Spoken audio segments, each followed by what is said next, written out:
అందుకే మార్పు చెందు మరణానికి ముందు పాపులకు చోటు లేదు పరలోకమునందు. అందుకే మార్పు చెందు మరణానికి ముందు యేసు రక్తమే పాపానికి ముందు. యేసు రక్తమే పాప. సహోదరులారా,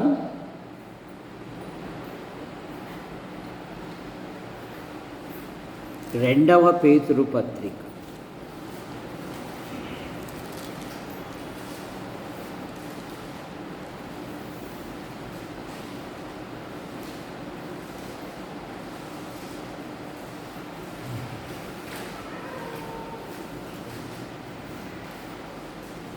రెండవ అధ్యాయము, రెండవ పేతురు పత్రిక రెండవ అధ్యాయము 6వ వచనం. ఆయన సొదొమ గొమొర్రాలను పట్టణమును భస్మము చేసి ముందుకు భక్తిహీనులగు వారికి వాటిని సాదృశ్యముగా ఉంచుటకై వాటిని నాశనమునకు విధించి దుర్మార్గుల కామ వికారయుక్తమైన నడవడి చేత బహు బాధపడిన నీతిమంతుడగు లోతును తప్పించింది. ఆ నీతిమంతుడు వారి మధ్య కాపురముండి తాను చూసిన వాటిని బట్టి వినిన వాటిని బట్టి వారి అక్రమమైన క్రియల విషయములో దినదినము నీతిగల తన మనసును నొప్పించుకొనుచు వచ్చాను. ప్రార్థన చేసి, ప్రేమించిన మా తండ్రి, మీ నామాన్ని బట్టి మీకు స్తోత్రములు చెల్లిస్తున్నాను.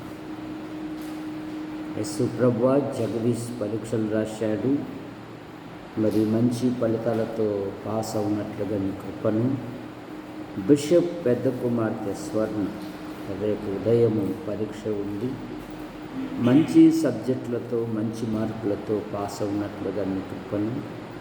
గంధం నిర్మల 2వ తేదీ, 1, 2 తేదీలలో పరీక్షలు ఉన్నాయి. డిఎస్సి పరీక్షలు మంచి ఫలితాలతో పాస్ అవునట్లుగా మీ కృపను దయచేయండి. ప్రసన్న కుమార్తె, అనేకమైన పిల్లలు, మిస్సి కూడా పరీక్ష రాసింది, మరో పరీక్ష ఉంది.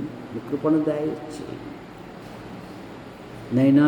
దీనులను హెచ్చించు గొప్ప దేవుడవు నీవే గనుక యేసు ప్రభు దయ వలన ఈ పరీక్షలలో దేవుడు మాకు మంచి మార్కులు ఇచ్చి నన్ను స్తుతించినట్లుగా వారి జీవితాలలో ఒక మంచి ఉపాధి కల్పించండి. యేసు ప్రభు నామంలో ప్రార్థిస్తున్నాం తండ్రి, ఆమేన్.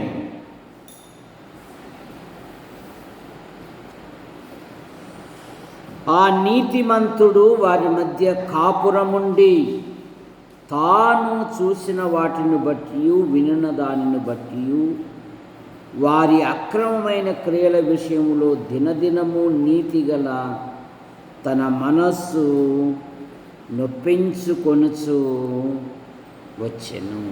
లోతు అనగా దాచబడినవాడు అని అర్థం. మన ప్రభు అయిన యేసుక్రీస్తు వారు ఆయన ఈ లోకములో ఉన్నప్పుడు ఎవరిని జ్ఞాపకం చేసుకోమన్నాడు?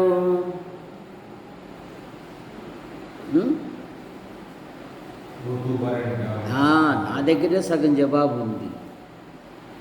లోతు భార్యను జ్ఞాపకము చేసుకొనుడి అన్నాడు. ఎందుకంటే అబ్రహామును దేవుడు పిలిచాడు. అబ్రహాముతో పాటు లోతు కూడా వెంబడించాడు. ఫలితముగా దేవుడు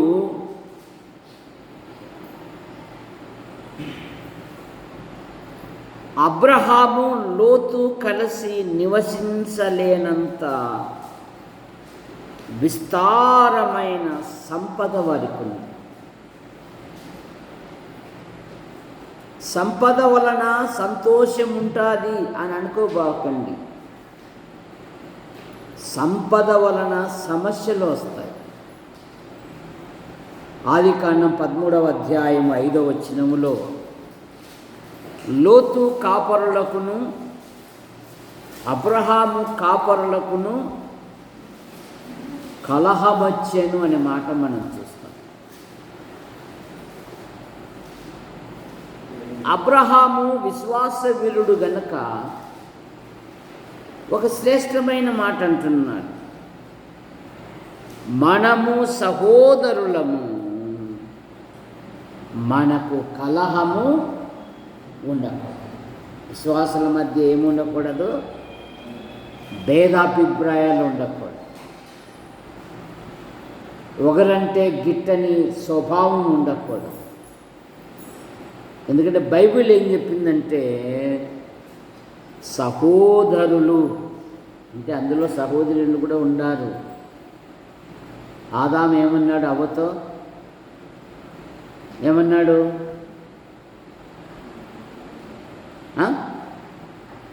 నా ఎముకలో ఎముక అన్నాడు. సరే, సహోదరులు అంటే ఒక ఉదరంలో నుండి వచ్చిన వారు. సహోదరుల నుండి కానీ మన పేరు లేదు కదా. ఇది అజ్ఞానం. చూసారా? సహోదరులు ఐక్యత కలిగి నివసించుట ఎంత మనోహరము అనే మాట మనం చూస్తాం. అందుకని అబ్రహాము 4 దిక్కులు చూపించాడు. ఎందుకంటే 12వ అధ్యాయము 10వ వచనములో ఆ దేశములో గొప్ప కరువు కలిగినందున పిలిచిన దేవుని వదిలిపెట్టి అబ్రహాము ప్రభు యొద్ద విచారించుట మానివేసి అబ్రహాము, ఇంగ్లీష్ బైబిల్ ఏముందంటే కమ్ డౌన్ అని ఉంది, దిగి వెళ్ళాను. ఐగుప్తునకు దిగి వెళ్ళాననే మాట మనం చూస్తాం. ఐగుప్తునకు వెళ్ళాననే మాట మనం చూస్తాం. విశ్వాసి యొక్క ఆధ్యాత్మిక జీవితములో విశ్వాసి ఎప్పుడు యేసు వైపు చూచుచూ ఒక ఉన్నతమైన తలంపులు కలిగి ఉండాలి. అందుకే భక్తుడు కోరుకున్నాడు 61వ కీర్తన 2వ వచనములో, నేను ఎక్కలేనంత ఎత్తైన కొండకు నన్ను ఎక్కించుము. చూసారా? విశ్వాసి ప్రభు పట్ల ఉన్నతమైన తలంపులు, ఉన్నతమైన అతిశయాలు, ఉన్నతమైన అనేకమైన ఆలోచనలు కలిగి ఉండాలి.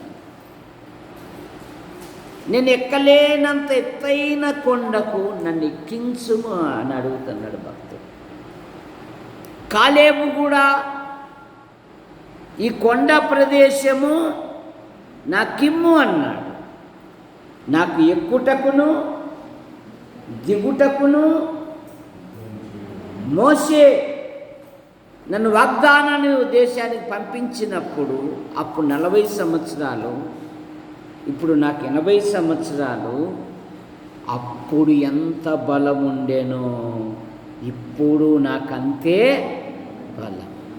విశ్వాసి కూడా ప్రభు రక్షించబడినప్పుడు, నువ్వు రక్షించబడిన దినాలలో ప్రభు పట్ల ఎంత ఆసక్తి ఉందో నీ మరణం వరకు కూడా అదే ఆసక్తితో ఉండాలి. చూసారా? కానీ మనం ఆధ్యాత్మికంగా ఎదగలేకపోతున్నామంటే మన హృదయాలలో లోక సంబంధమైన ఉన్నాయి గనుకనే ఎదగనీయక కొందరి జీవితాలు ముళ్ళ పొదల్లో పడిన మొక్కల వలె ఉంటున్నారు. అవి ఎదగనీయవు. కానీ కనుక నీ ఆధ్యాత్మిక జీవితంలో ఉన్నతమైన ఆలోచనలు కలిగి ఉండాలి.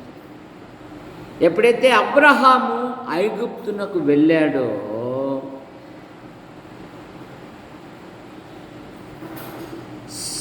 లోతు ఒక ఆలోచనలు, మానవ ఆలోచనలు కలిగి ఉన్నాడు.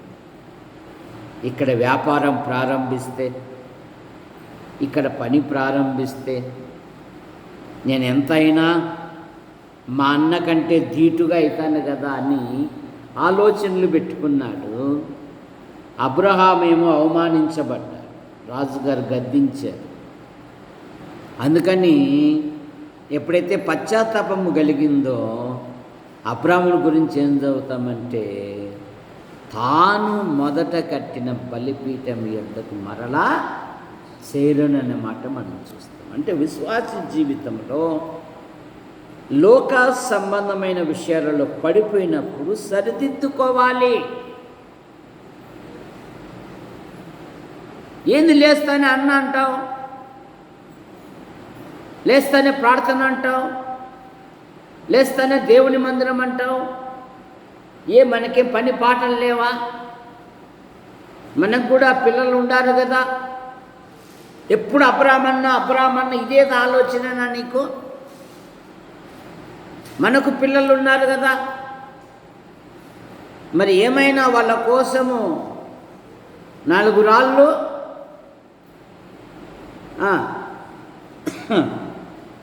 వెనకేసుకోవాలా, మిందేసుకోవాలా? ఎన్ని వేస్తారు? ఏమవుతాయి? ఎన్ని రాళ్ళు వేస్తారు? మింద ఎన్ని వేస్తారు? 3 రాళ్ళు వేస్తారు. తలకాయ మీద, పొట్టకాడ, కాళ్ళకాడ. ఏడలు ఎత్తాడు అని చూసారా? 4 రాళ్ళు సంపాదించుకోలే కదా. ఎప్పుడు అన్నతో ఉంటే ఎట్లా? అందుకని కలహం వచ్చేసింది. ఎప్పుడైతే కలహం వచ్చిందో అబ్రహాము లోతు చేతిని పట్టుకొని వెలుపలకు తీసుకొని వచ్చి ఈ 4 దిక్కులలో ఏ దిక్కైనా కోరుకోను. ఏ దిక్కైనా. ఎప్పుడైతే లోతు ఏం కోరుకున్నాడు చూడండి, ఆదికాండం 13వ అధ్యాయం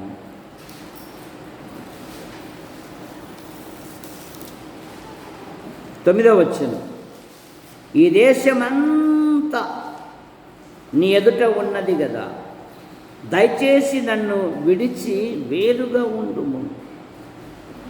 నీవు ఎడమ తట్టుకు వెళ్ళిన ఎడల నేను కుడి తట్టుకు వెళ్ళేదను, నీవు కుడి తట్టుకు వెళ్ళిన ఎడల నేను ఎడమ తట్టుకు వెళ్ళుదను లోతు చెప్పగా, లోతు తన కన్నులెత్తి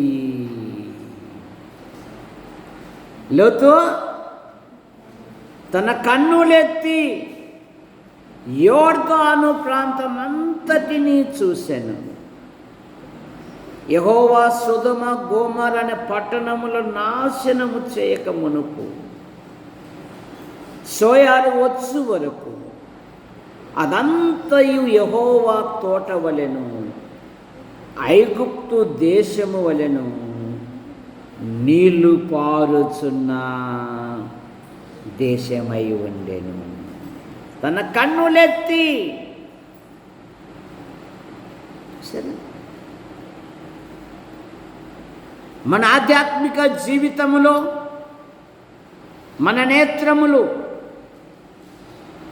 విశ్వాసమునకు కర్తయు దాన్ని కొనసాగించువాడైన యేసుక్రీస్తు వైపు చూచుచూనే మనం జీవించాలి.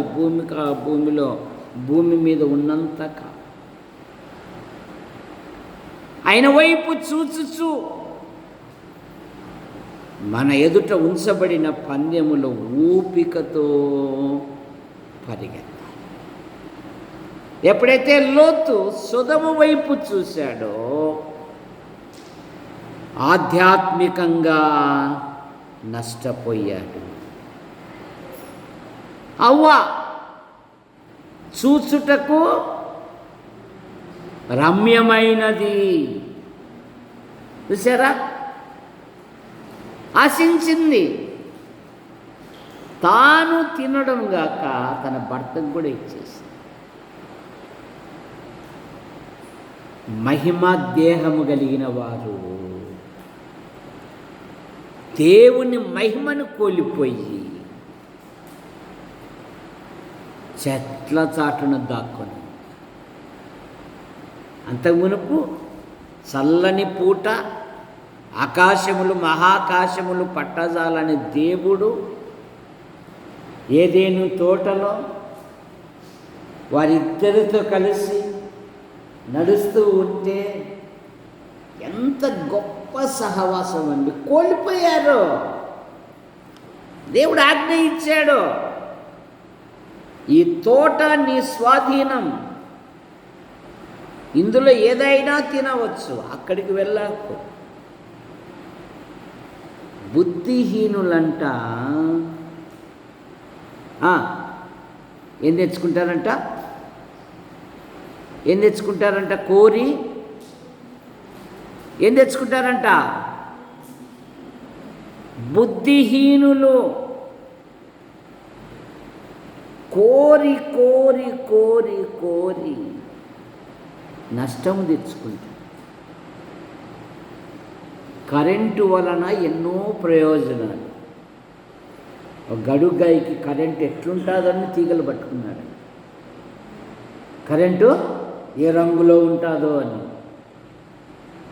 ఏమి రాని చేతులు పోయినాయంటే, సార్ వాడికి స్వయం సార్ కరెంటు ఎట్లుండదని పట్టుకున్నాడు. వాడిని పట్టుకుంటే మాకు కరెంటు వస్తుందని కట్టెతో కొడితే 2 చేతులు ఊడిపోయినాయి సార్. ఆపద కొని తెచ్చుకుంటారంట. ఆదామ వాళ్ళు కూడా కొని తెచ్చుకున్నట్లే కదా.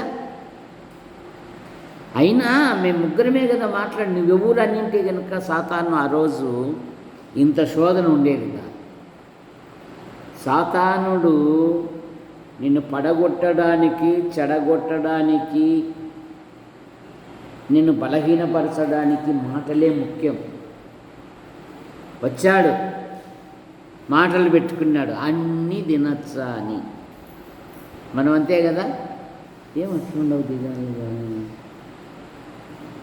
ఏంటో వాళ్ళ ఇంట్లో కూడా అట్లే అని నీ బలహీనతలు తీసుకుని ఊరల్లో ఊరేగించా. చూసారా, అసలు నువ్వెవరు అని అంటే ఇంత స్థితికి వచ్చేదిగా. చూచుటకు రమ్యమైనది ఆకాను కూడా నేను చూచి ఆశించి తీసుకొంటిని అంట. యెహోషువ గ్రంథం 7వ అధ్యాయము 21వ వచనం.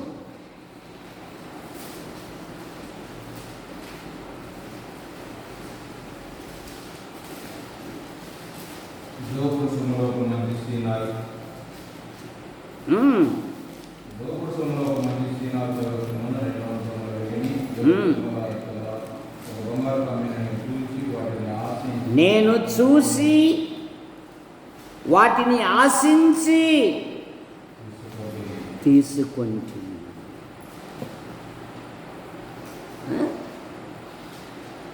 ఏడు వింతల్లో ఒక వింత అన్నట్లుగా ఎలీషా దగ్గర, అసలుకి ఎలీషాకి ఏమని పేరు? గురువు మించిన శిష్యుడు అనే పేరు. అటువంటి ఎలీషా దగ్గర గెహాజీ సేవ చేస్తూ ఉన్నాడు. ఇక ఎలీషా తర్వాత ఎవరు రావాలా? 7 వింతల్లో ఒక వింత అన్నట్టుగా ఒక ఆయన మహారోగముతో వచ్చాడు, కుష్ఠరోగంతో. ఎలీషా బాగు చేశాడు. కృతజ్ఞతగా గొప్ప కానుక ఇవ్వడానికి చూస్తే ఎలీషా, ఆయనే పెద్ద రైతు, వదిలిపెట్టి వచ్చాడు. 300 ఎకరాలు పొలము. మనకు భూస్వామి ఉన్నాడు కదా, దొరస్వామి, అలాగే ఆయన 12 జతల ఎడ్లతో పొలం దున్నుతూ ఉన్నాడు.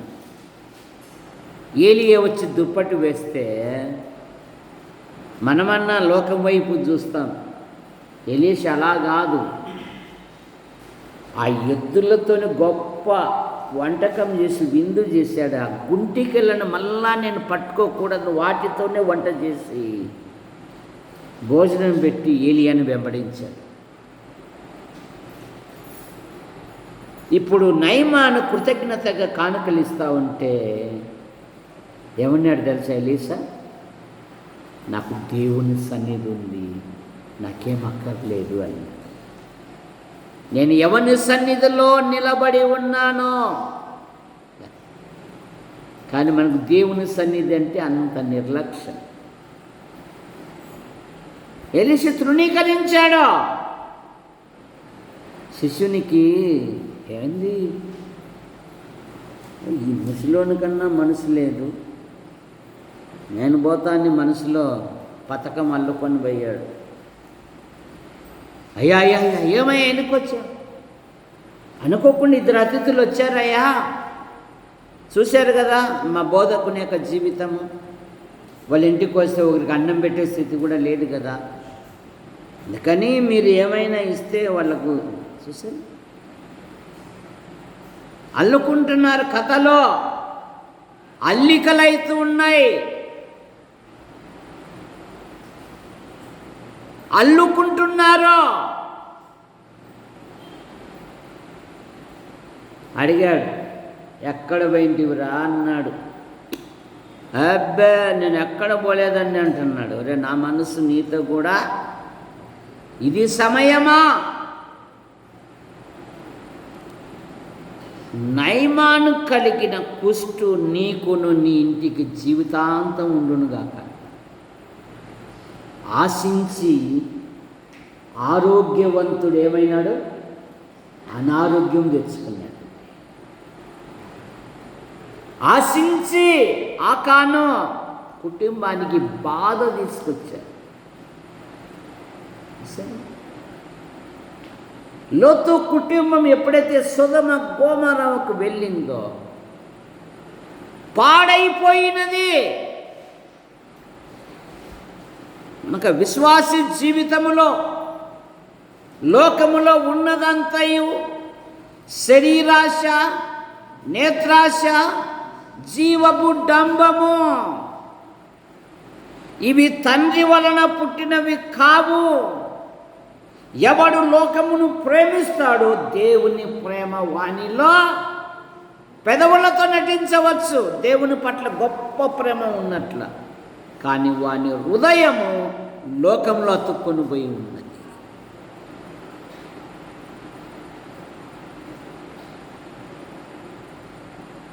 ఎప్పుడైతే లోకం వైపు చూశాడు, సొదొమ వైపు చూశాడు, మా అన్న కంటే 2 సంపాదించగలను అనుకున్నాడు. దినాలలో చాలామంది లోకం వైపు చూస్తూ, యాకోబు పత్రికలు అదే కదా, ఒకానొక పట్టణమునకెళ్ళి లాభము సంపాదించుకుందామని చెప్పుకొని వారులారా, రేపేమి సంభవించునో మీకు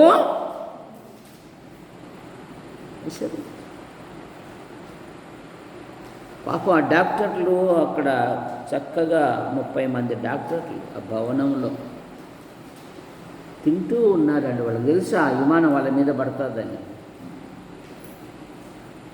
అందులో ఒక కుటుంబం మేము ఇంగ్లాండ్ స్థిరపడతామని గంపడ ఆశలతో బయలుదేరి కట్టుకున్నారా, రేపేమి సంభవించునో ఇంతలో కనబడి అంతలో మాయమయ్యే ఆవిరి వంటిది కదా మన జీవితం. జాగ్రత్త, మన ఆధ్యాత్మిక జీవితం. మనం ప్రభు వైపు చూడాలి ప్రతి విషయములో. 2వ మాట ఆదికాండం 13:10లో లోతు సొదొమ వైపు చూశాను. ఏమంట?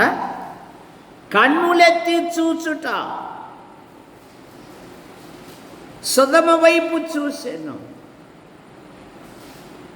రక్షించబడి ఆధ్యాత్మికంగా ముందుకు సాగుతున్న నేటి క్రైస్తవ్యము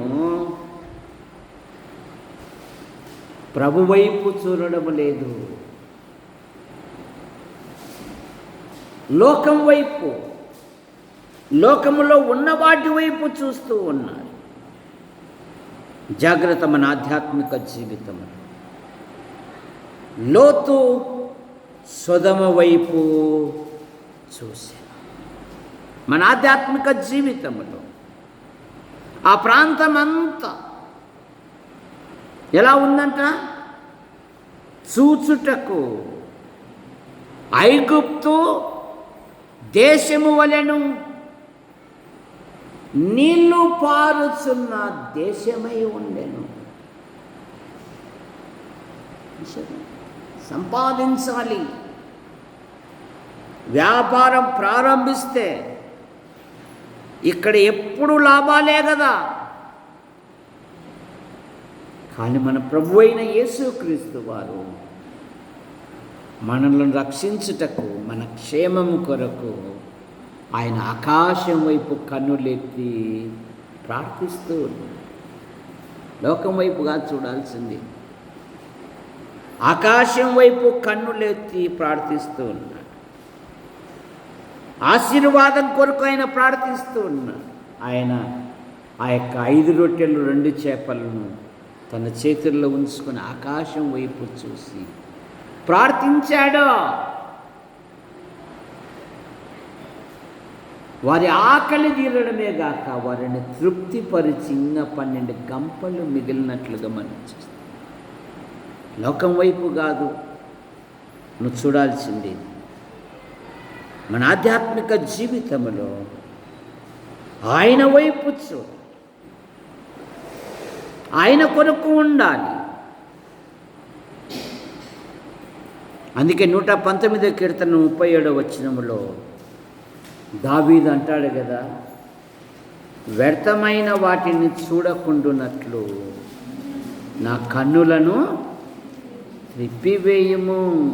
యోబు అంటాడు కదా, నా కన్నులతో నేను నిబంధన చేసుకున్నాను, పరస్త్రీని నేను ఎలాగూ చూతును.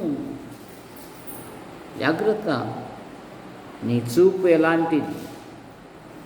రాజులు యుద్ధమునకు బయలుదేరు కాలమున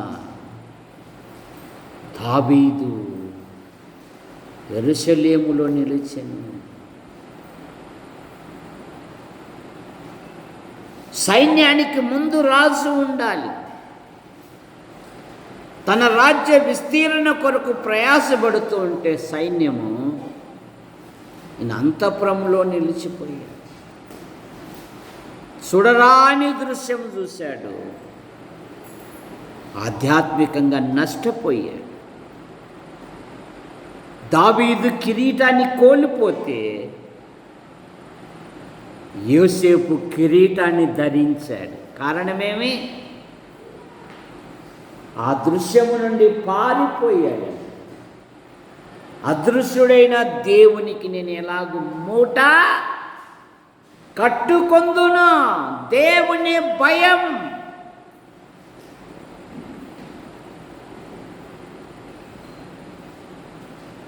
దేవుడే రాస్తున్నాడు కదా, ఆ ఇంటిలో వారిద్దరు తప్ప ఇంకొక్క మానవులు లేడు. కానీ ఏమని రాయబడింది? యోసేపు అదృశ్యుడైన దేవుని చూస్తాను. చాలామంది పిల్లి పాలు తాగుతూ నన్నెవరు అని అనుకొని చేయరాని కార్యాలు చేస్తూ పైగా చేస్తే తప్పేమి లేదంటున్నారంట. సరే, ఏం లేదే, తప్పేం లేదే, వారే వాళ్ళు వస్తే ఏమన్నా. దేవుని భయం ఒక్క మూలాన ఎక్కడైనా కానీ నేను పరిశుద్ధుడునా మీ సమస్త ప్రవర్తన యందు పరిశుద్ధత కలిగి ఉండుడి. ఎక్కడ పోయింది ఈ మాట?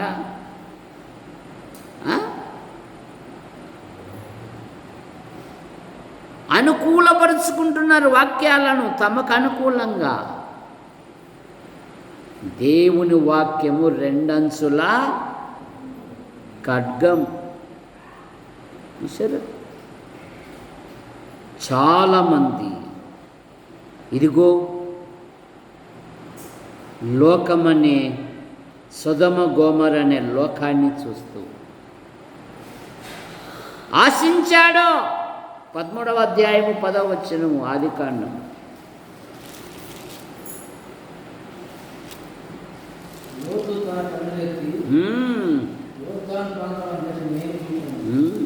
ఆశించాడు. ఎక్కడ వ్యాపారం ప్రారంభిస్తే అక్కడ లాభం వచ్చును కదా అని చాలామంది ఆశించి ఆధ్యాత్మికంగా నష్టపోయారని బైబిల్ సెలవిస్తూ ఉంది. మీరు కూడా వారి వలె ఆశించవద్దు అంటుంది బైబిల్. 1 కొరింథీ పత్రిక 10వ అధ్యాయము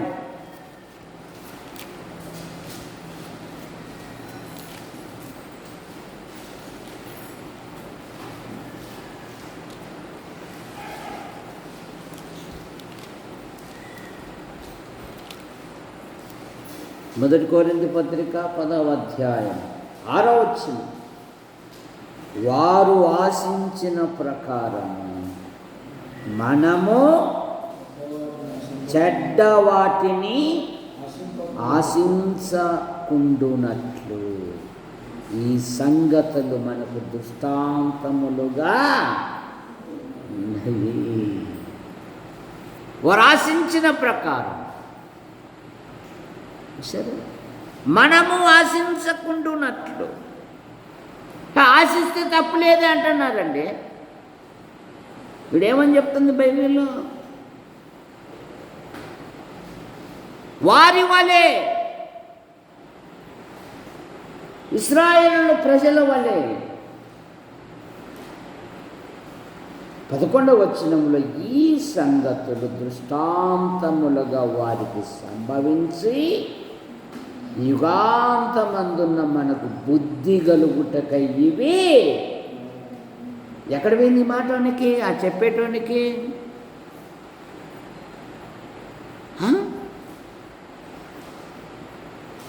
ఈ వాక్యం ఎక్కడ పోయింది?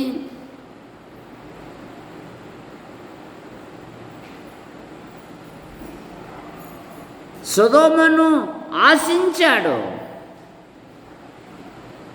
రోమాపత్రిక 12వ అధ్యాయము 9వ వచనములో ఒక మాట మనకు దొరుకుతుంది. 12వ అధ్యాయము 9వ వచనం.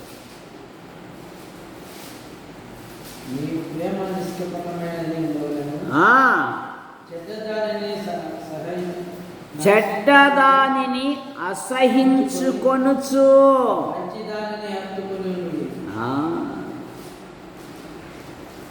అసహించుకోవాలి.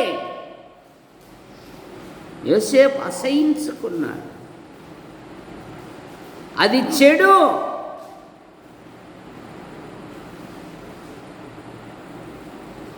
సరే, చెడ్డదానిని ఆశించకుండునట్లు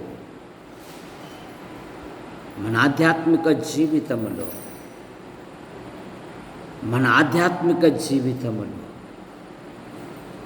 మనం ప్రభు వైపు చూస్తూ పరిశుద్ధతను కాపాడుకోవాలి. 13వ అధ్యాయం 11వ వచనం. లోతు యోర్దాను ప్రాంతమంతటిని ఏర్పరుచుకొనెను. ఏంట? యోర్దాను ప్రాంతమంతటిని ఏర్పరుచుకొనెను.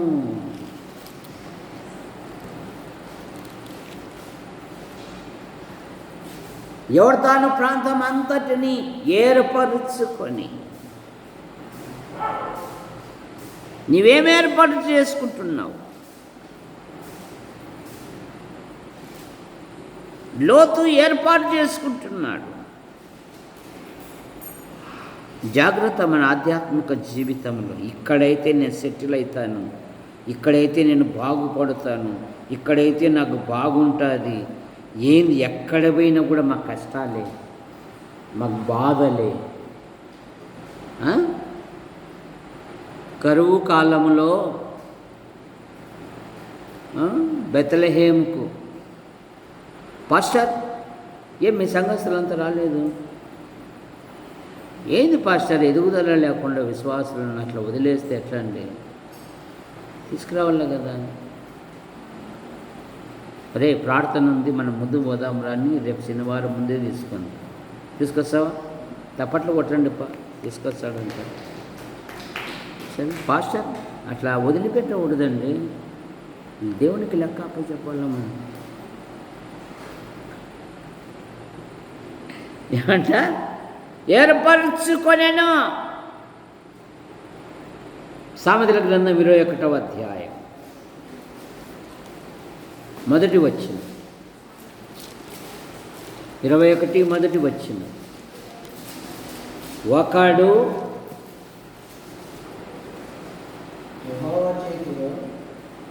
రెండవ వచనం, ఒకడు తనకేర్పరచుకొనిన మార్గము ఎట్టిదైనను తన దృష్టికి న్యాయముగానే అగుపడును. యెహోవాయే హృదయములను పరిశీలన.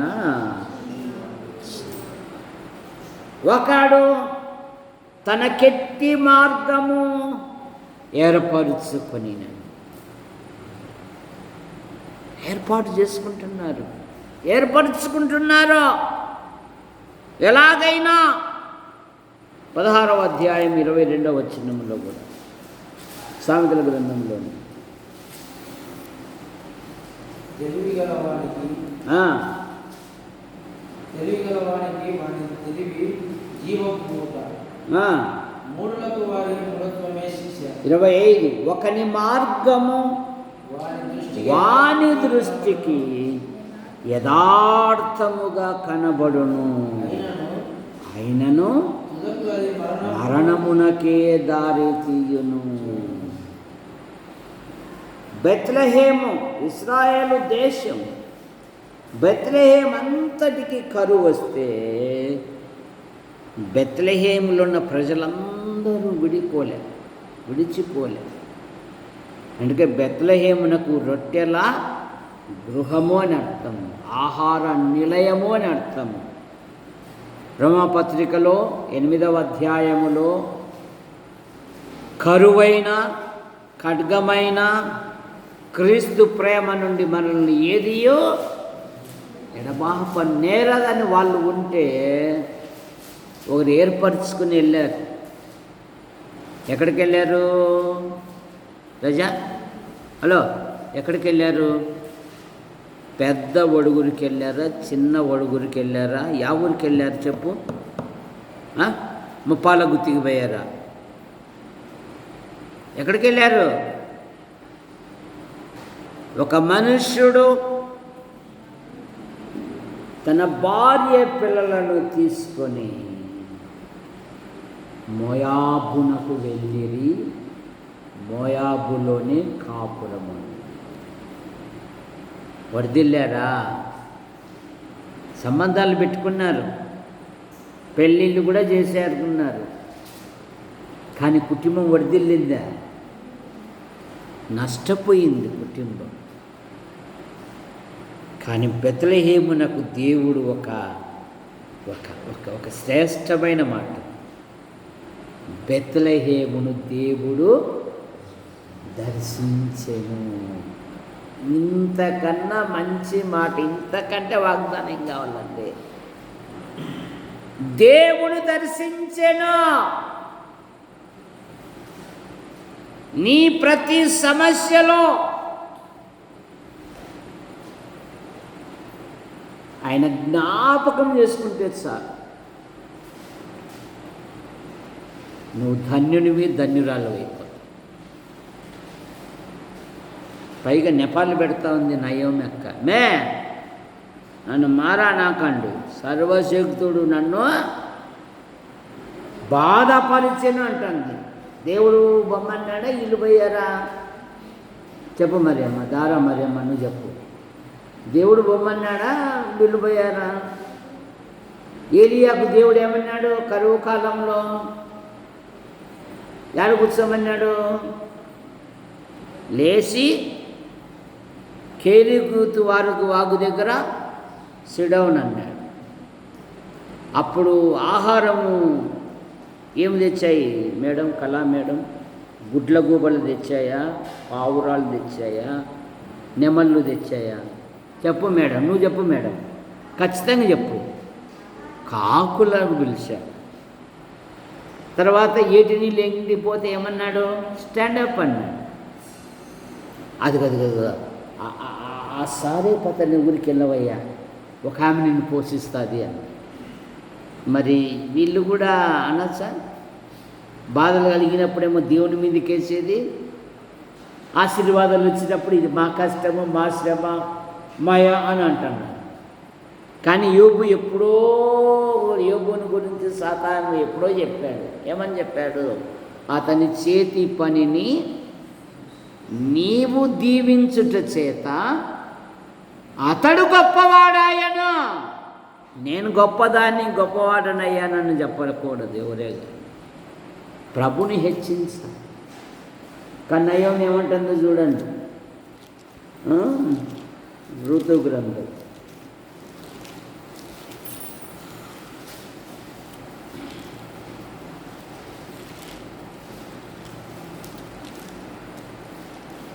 1వ అధ్యాయం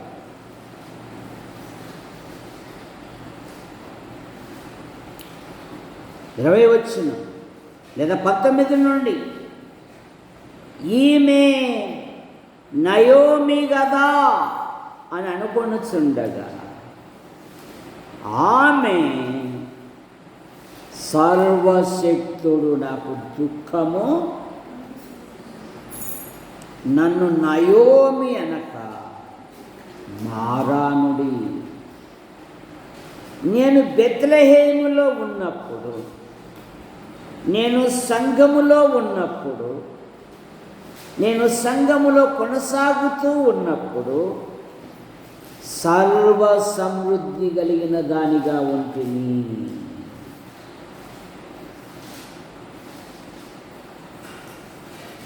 యెహోవా నన్ను రిక్తురాలుగా తిరిగి రాజేశాను.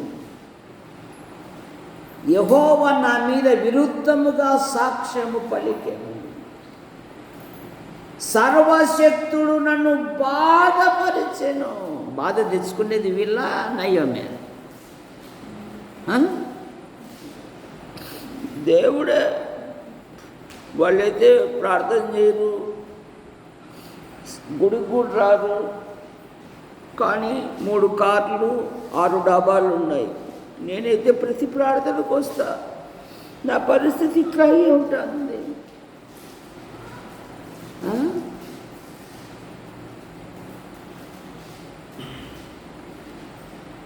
నువ్వు ప్రభు కోసం నిలబడితే దేవుడు ఏమన్నాడు? శ్వేత, దేవుడు ఏమన్నాడు? దేవుడు తగిన కాలమందు మిమ్మును, అంటే నమ్మిన ప్రతి వారికి ఒక సమయం అంటూ ఉందా లేదా? కానీ దాన్ని నమ్మడం లేను, దాన్ని మనసులో పెట్టుకోవడం లే. భక్తులు ఏమన్నారు? యెహోవా కొరకు నేను సహనముతో. ఇంకో మాట ఏమన్నారు? మేము ఎన్నేళ్ళు బాధపడితేమో అన్నేళ్ళు మమ్మును తృప్తిపరచు. అవి ఎక్కడికో పోతున్నాయి లేఖనాలు, అవి పట్టించుకోవడంలే, దాని కొరకు నిలబడడంలే. ఆయన కొరకు నమ్మకంగా ఉండు. ఒక దినమున దేవుడే దేవుని బిడ్డలను తీసుకొని వస్తాడు. దావీదేమో వాళ్ళ నాయన డ్యూటీ అప్పచెప్పాడు, లేరా పో గొర్రెలు కాసుకోపో అని. పాపం ఆయన గొర్రెలు కాసుకుంటానే ఉన్నాడు. దేవుడు పంపించాడు ఇంటికి, పంపించలేదా? పంపించి ఇంటర్వ్యూ జరిగింది. ఇంటర్వ్యూలో ఉన్నాడా పాపం ఆయన భయపడుతున్నాడు సౌళ్ళకు. ఇదిగినా నేను ఇక్కడ వచ్చినానంటే ఆయనకు తెలియదు, చిన్న తలకాయ పోతుంది. ఎవయా ఇంతమంది అయినాక ఎవరైనా ఉన్నారయ్యా, కడసరి వాడు ఉన్నాడు, పిలిపించు. 78వ కీర్తన 71, 72 వచ్చినాడు. తరువాత అతన్ని కోరుకొని గొర్రెల దొడ్లలో నుండి అతన్ని పిలిపించి పాడి గొర్రెలు వెంబడించటం మానిపించి తన ప్రజలైన ఇశ్రాయేలును తన స్వాస్థ్యమైన తన ప్రజలు నడిపించుటకు ఆయన అక్కడ నుండి పిలిపించెను. అతడు కార్యములందు నేర్పరి అయి వారిని పాలించెను.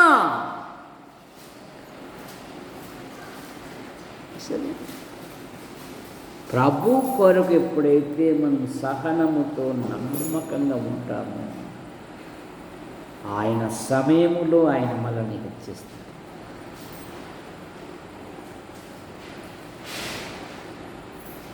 లాజరు చనిపోయినప్పుడు మార్తతో ఏమన్నాడు? నా యందు విశ్వాసముంచువాడు చనిపోయినను తిరిగి బ్రతుకును. ఈ మాట నువ్వు నమ్ముచున్నావా అన్నాడు. ఈ వాగ్దానాలను నమ్ముచున్నావా? చాలామంది కోవలో ఉన్నారు. నమ్ముచున్న ప్రభువా? ఆ ప్రధాని ఆయన అన్నాడు, అపనమ్మకము ఉండకుండా నాకు సహాయము. చాలామంది ఈ కోవలో ఉన్నారు. నమ్ముచున్నామే కానీ అవిశ్వాసం అనేది దేవుని పిల్లలకు గుడ్డితనం కలగజేస్తారు. అసలు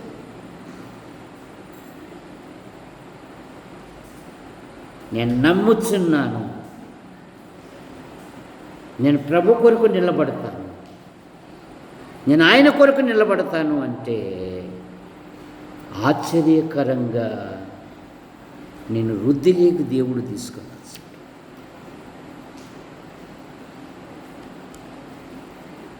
మరొక మాట,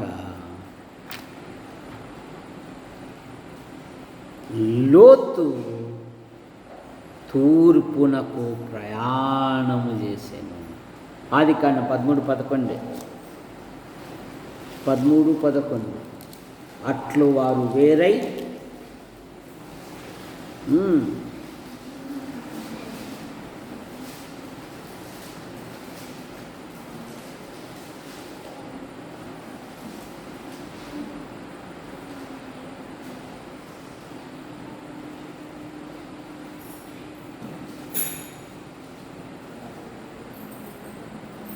తూర్పునకు ప్రయాణమై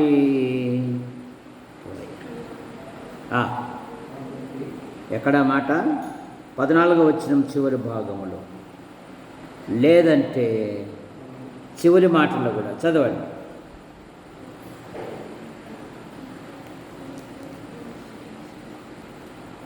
పదకొండవ వచనమే తూర్పుగా ప్రయాణము చేసి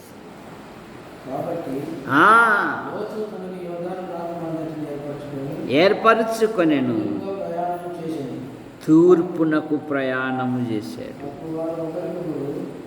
వారు ఎప్పుడైతే లోకం వైపుకు వెళ్ళిపోయారో వారు నష్టపోయారు. సొదొమ గొమొర్ర మనుష్యులు ఎలాంటి వారంట? బహు చెడ్డవారు, ఆధ్యాత్మికంగా వారు దేవుని కోపానికి గురి అయిన వారు. చూడండి 13వ అధ్యాయంలో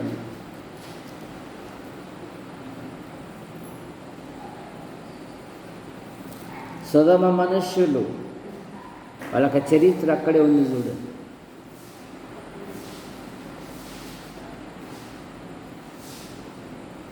వారు బహు భ్రష్టులైన వారు, కనుక ఎప్పుడైతే తూర్పుకు వెళ్ళారో ఆధ్యాత్మికంగా నష్టపోయారు. బైబిల్ చెప్తుంది కదా, దుష్ట సహవాసము మంచి నడవడిని చెరుపును. ఎప్పుడైతే తూర్పునకు బయలుదేరాడో వారు ఆధ్యాత్మికంగా నష్టపోయినట్లుగా మనం చూస్తున్నాం. అలాగే సామెతల గ్రంథం 5వ అధ్యాయము 3 నుండి 6 వరకు చూస్తే చాలామంది ఇలాగే ఉంటున్నారు. 5వ అధ్యాయము 3వ వచనం, జార స్త్రీ ఉండు తేనె కారును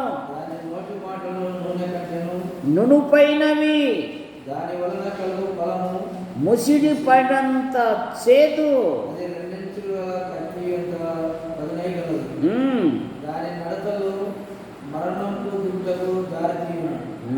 దాని నడతలు ఎప్పుడైతే జారస్త్రీ వైపు చూశాడో, ఇక్కడ యవనస్తుడు వాని గుండెలకు అంబు దిగిపోయింది.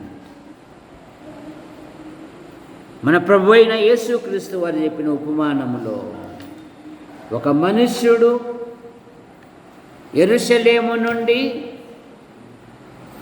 ఎక్కడి దిగి వెళ్ళాడంట? ఐగుప్తునకు దిగి వెళ్ళాడు. దొంగల చేతికి చిక్కాడు. తూర్పుగా ఉన్న ప్రదేశానికి ఎప్పుడైతే వెళ్ళిపోయారో సొదొమ మనుషులు చాలా చెడిపోయినాం. మరిన్ని తలంపులు ఉన్నాయి. రాబోయే దినాలలో మరీ కొంత ధ్యానం చేసుకుంటాం, ప్రార్థన చేసుకుంటాం. ప్రేమించిన మా తండ్రి, మీ నామాన్ని బట్టి మీకు స్తోత్రములు చెల్లిస్తాం. డిఎస్సి కొందరు పరీక్షలు రాశారు, కొందరు రాయబోతూ ఉన్నారు. దీవించండి. గంధం, నిర్మల, సాగిబండ స్వర్ణ, నిస్సి, జగదీష్ పరీక్షలు రాశాడు. మంచి ఫలితాలతో పాస్ అవునట్లుగా మీకు కొన్ని ప్రసన్న కుమార్తె కూడా, గుత్తి ప్రసన్న కుమార్తె, ఇంకా నమ్మిన పిల్లలు, అనేకమైన ప్రజలు, యవనస్తులు, యవనరాణులు పాలు పొందుతున్నారు. నైనా ప్రతి సబ్జెక్టులో మంచి ఫలితాలతో పాస్ అవునట్లుగా మీకు కొన్ని దయచేయండి. యాడికి క్రైస్తవ కూడిక గృహం చేర్చబడిన ప్రతి కుటుంబాన్ని మీరు రెక్కల కింద ఉంచుకొని కాపాడమని అడుగుతుంది. ప్రభుత్వ శాఖల్లో కొందరు, ప్రైవేటు సంస్థల్లో కొందరు, మరీ కొందరు రాత్రి పగలు విభిన్న రీతిగా ప్రయాసపడుతున్నారు. బిషప్ డ్యూటీలో ఉన్నాడు, క్షేమంగా నడిపించి. దొరైస్వామి కుటుంబ సభ్యులు వారు వేసిన ప్రతి విత్తనమును మీరు దీవించండి. ముఖ్యంగా నైరుతి ఋతుపవనాలు మా రాష్ట్రంలో ప్రవేశించాయి, కానీ సరైన వర్షము కురిపించేంత శక్తి మాకు కూడా లేదు. కానీ భూమి మీద తొలకరి వాన, కడవరి వాన కురిపించువాడు నీవే కదా. కన్నీళ్లు విడుచుచు విత్తువాడు సంతోషముతో పనులు మోసుకొని వచ్చిన మాటను బట్టి మీకు స్తోత్రములు చెల్లిస్తాం. పిడికడి విత్తనములు చేత పట్టుకొని విత్తువాడు సంతోషముతో వచ్చుననే మాటను బట్టి మీకు స్తోత్రము. గతములో పండించిన ధాన్యముంది, మంచి ధరకు అమ్మబడినట్లుగా మీకు పునరుద్ధరించండి. పాల్ కుటుంబానికి ఎంతగానో సహాయపడి నిన్న రాత్రి తిరిగి గుంటూరుకు వెళ్ళాడు. అందును బట్టి మీకు స్తోత్రం. ముఖ్యంగా మా ప్రియులు కట్టుపల్లి యోహానంకుడు రాజాబాయి అంటే మీ పిలుపు తీసుకున్నారు. వారి కుమారులు, వారి భార్యలు, వారి సంతానం, వారి కుమార్తెలు, వారి భర్తలు, వారి సంతానం దీవించండి. కట్టుపల్లి జాన్ నెల్సన్ గారు అయిన భార్య పిల్లలు, పాలు గారు అయిన భార్య పిల్లలు దీవించండి. ముఖ్యంగా పెద్దలు శ్రీరామూర్తి గారు ఐసీలో ఉన్నారు.